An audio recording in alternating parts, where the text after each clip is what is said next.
welcome to Kilve. So this is today's beach walk, and just before the car park, for those that want refreshments, there's a nice little tea room there. Do lunches and cream tea and stuff like that. But anyway, let's get on to it. Kilve Beach. So first thing you come in, it's a AMPR car park, and you pay on the exit. If you pay before, then you'll lose. Okay, you'll lose all your money. So there's the price board. Just let that focus. There we go. Okay. So you type your reg in here, and it's a pay by card. Last time I was here, there was no coin, and looks like there's still no coin. So it's got the coin slots, but they don't always work. So be prepared for that, unless it's been fixed. Anyway, it's a nice level walk, pretty much all the way down to the parking. Well, you normally pay there, well, drive in, park up, pay on the way out. But I've parked down here already and just walked back up to show that. So I'll just go down here, I'll show you the parking. And it's a nice short walk to the beach, it's not far. Yeah, it's a little bit like Livestock in a way. It's all reef ground. It's pretty snaggy at times. I always fish here with rotten bottoms. If you cast long range, you will find clean patches and you get your leads back, but generally speaking, assume you need a rotten bottom and you're not going to go wrong.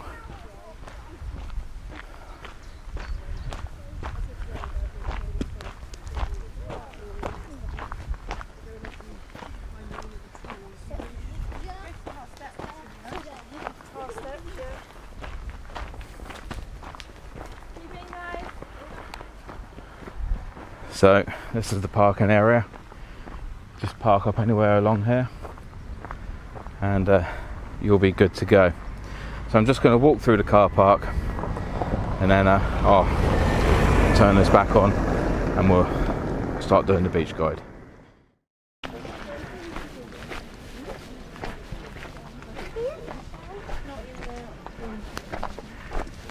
So to the left we've got toilets, which is just a little block there. So at the old pump station is what I think it is. Not sure. Those who know, you can correct me. You take the left of the track, which will take you down towards the beach. Pretty easy underfoot. It's mainly just sort of like hard gravel paths, concrete. It's not bad at all.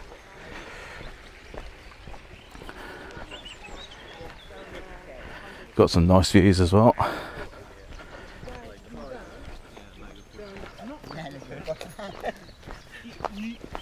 How many? That causes another problem.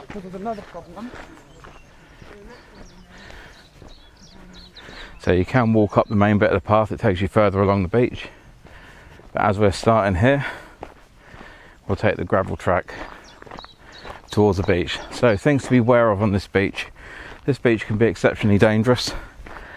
At certain parts of the beach, the tide will flood in behind you. You won't see it flooding in behind you, and you'll be at chest height trying to get back across if you're lucky. So when I say about timings on this place, like, don't think you can stay for one extra cast. It's not one of them places. And the other thing is, there can also be real thick mud out here. So again, caution. Other than that, rotten bottoms are the way forward. Pulley rigs generally, you want to get it up and clear. Lead lifts, love them or hate them. I use them here. I'm not a fan of lead lifts, but here I do use them. You want a quick retrieve reel. You want to get that fish up in the water quickly. So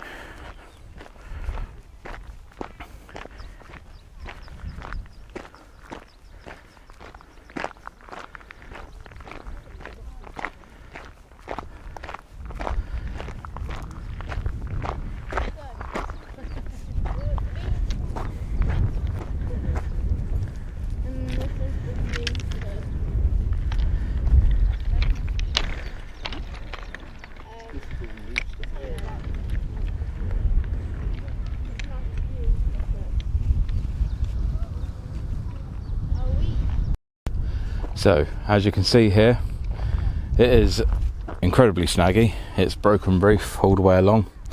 You've got different swirling patterns. To the left there, you've got East Quantox Head, which I'm going to do in a separate guide venue because of where it is and how you get to it and stuff. And I don't want anyone forgetting any critical information. So with that, we're going to head out to the right. I'll show you the right of Kilve. If you keep going, obviously you end up at Lilstock. If you have a look on Google Maps, you'll see it's all part of the same reef system. Sorry if there's any wind, I'm trying to shelter it. Okay, hopefully that's keeping it down a bit.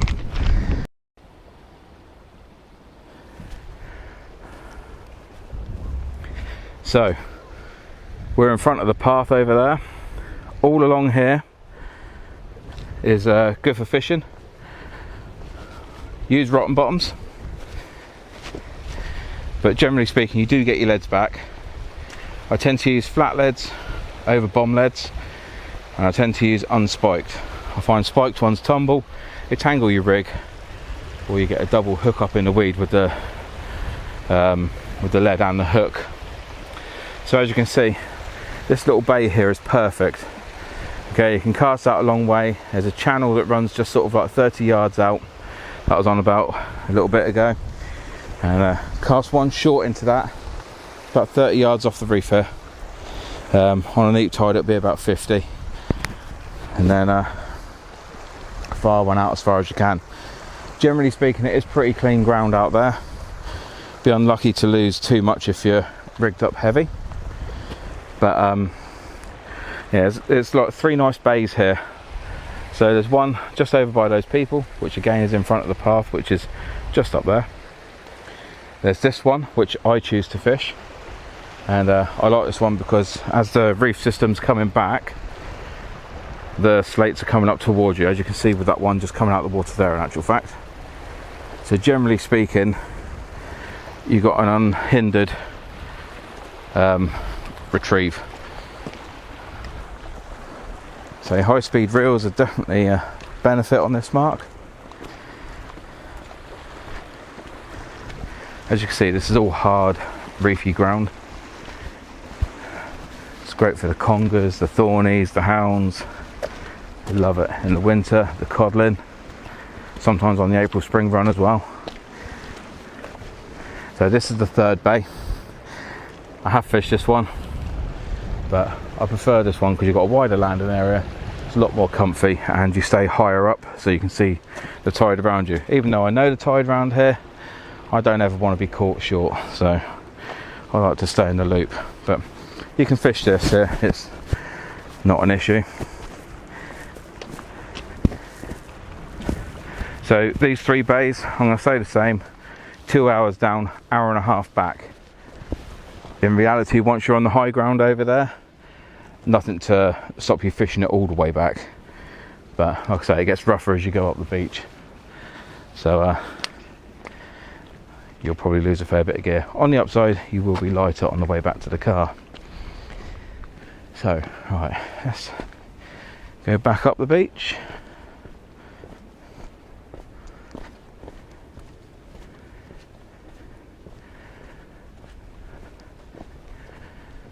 So it's a completely different landscape here. I think it's a fantastic venue, apart from having to walk all over the weed to get here. It's never boring.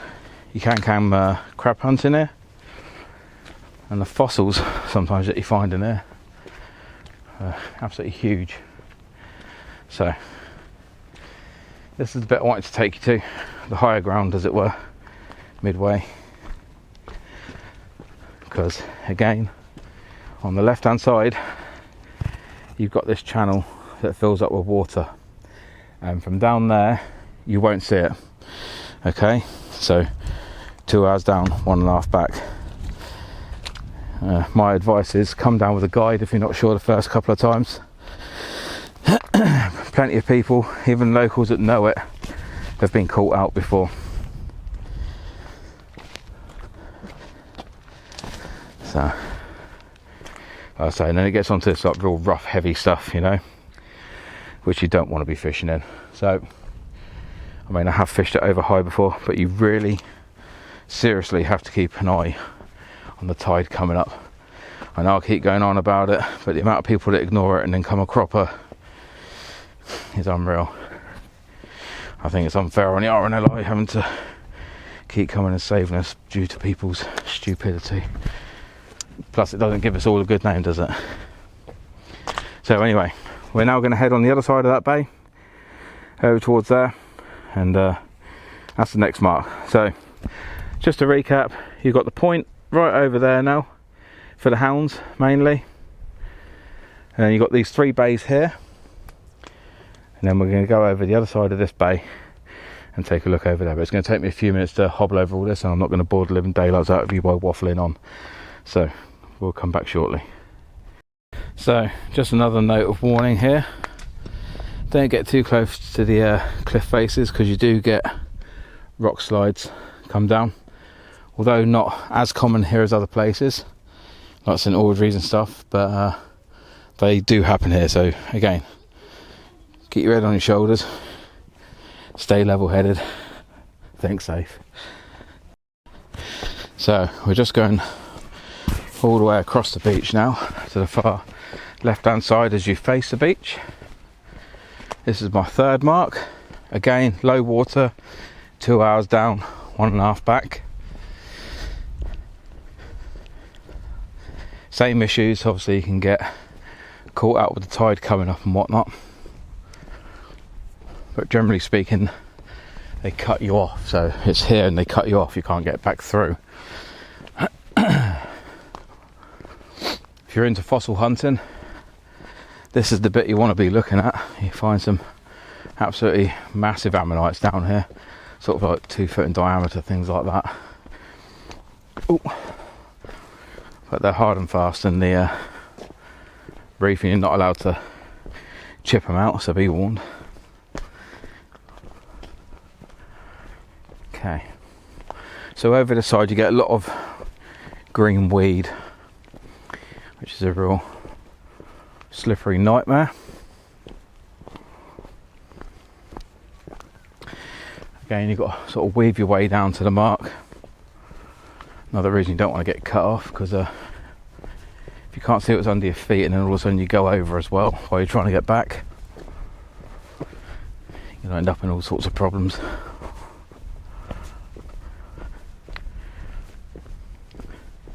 Couldn't ask for a better day though.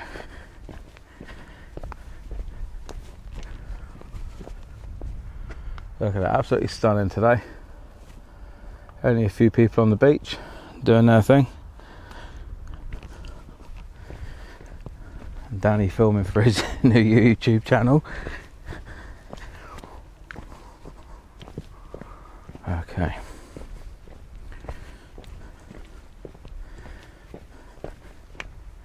Speaking of fossils, I must get out fishing with Gary and Phil.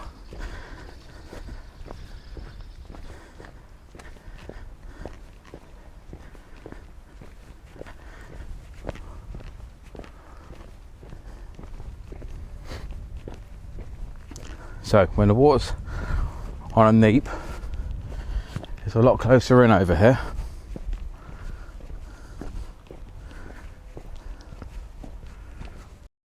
Like I say, the water's a lot closer in over here. I just had to quickly hop over onto this. Again, it's solid reef underneath, but it's mixed in with green weed and clay, so it'd be a little bit like an ice ring. So with that, I'm just going to pick my way across. Then we'll get back. So sometimes you come down here and this bit of reef is actually completely clean. At the moment, as you can see, it's covered with a thin layer of clay and everything. Not sure if you can see that down there, but there's lots of little shrimp and stuff down here too. So the more over there. If you're a bass fisherman, it can be worth coming down here near a higher tide and flicking out a rattle lure. Louder the better, because you don't have clarity here. But I've had small bass before. I'm sure there's larger bass, but I haven't really targeted them, to be fair. it's one of those where you come down with the family, they do their thing, and you just flick out a lure rod. You don't get stinky or anything else as well.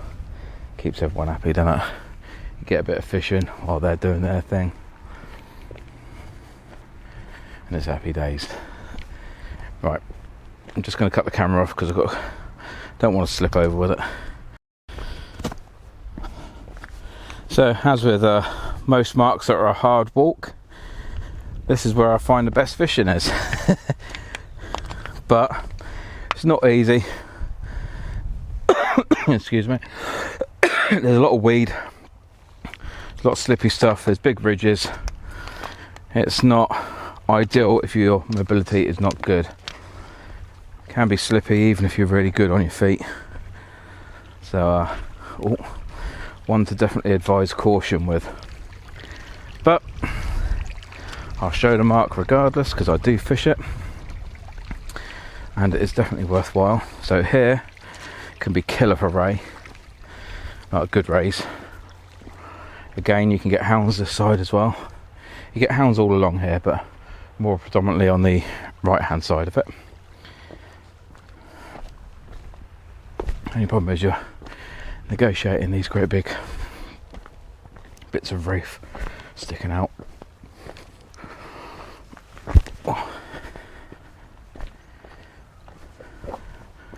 Each one's about sort of 2.5, 3 foot high. It just keeps dropping down with weed, mud, clay. If you're not confident with this type of ground, do not come this side. Okay, so what I do is the bay that floods to the right, I fish this bit here. So I need to get on there first. I'm gonna have to cut off and then come back. But can you see the fish in there? Not sure if you can see that. There's fish in that pool about the size of my palm. Probably a small bass or mullet, not sure which. I did see it. Hope it was caught on camera. Guess we'll find out later. So it's a very alive area. Oh, wrong way. Sorry. Right, I'm going to have to cut off because I need to negotiate all of this.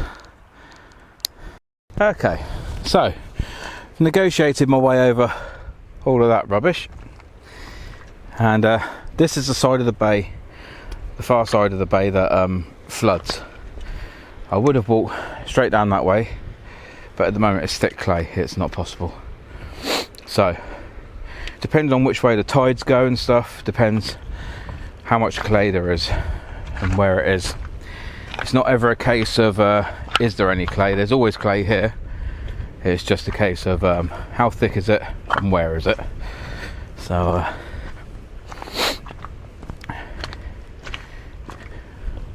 right, we can walk down here now. So this is the bit that floods super quick and comes around behind you and cuts you off. Okay, what I generally do is fish from this weed filled area, and I fish all along this ridge line here with one rod, and then I fire another rod out and they go out on the diagonal. If you want a 20-pound conger, this is my number one spot for it. I think you'll get more 20-pounders along here than pretty much anywhere else locally.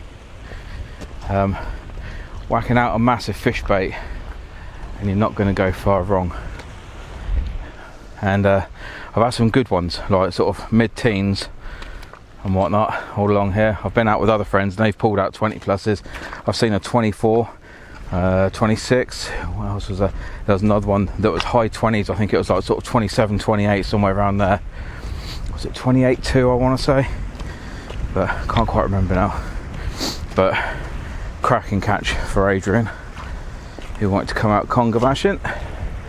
And the best bit was it was on a guided session. Doesn't get better than that, does it? Guy hit a new PB with a high eel like that. Nice. So anyway, as you can see, the clay is pretty thick down here today. You've got the reef stuff underneath it too. But that's the water. It's always like that here. It's like mud soup. Okay. And this is the bay that floods up and round and cuts you off. what you want to be doing is fishing this bit, move back with the tide. Okay, once it starts coming in, it really starts coming in. So your best bet, although it's a pain, is to set back a fair way to start with, walk down with your rods, fire it out. Waders are definitely wanted here. I mean, today there's a nice clear patch over there, there's no clay at all. Last time I was here, that was clay field and this was clear. So that's how it works around here pretty much.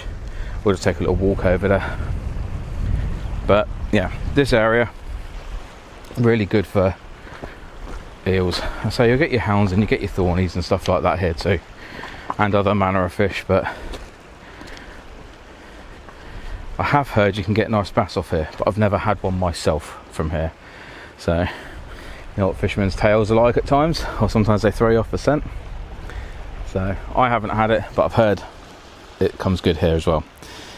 So anyway, this is it. So fish in just at the back of this weed bed here. You want to plop one in close as the water's racing in, okay, and then fish one out further. And as you'll notice, all the slates are coming back towards you there. That's why I fish on the diagonal. So you generally get your lead back.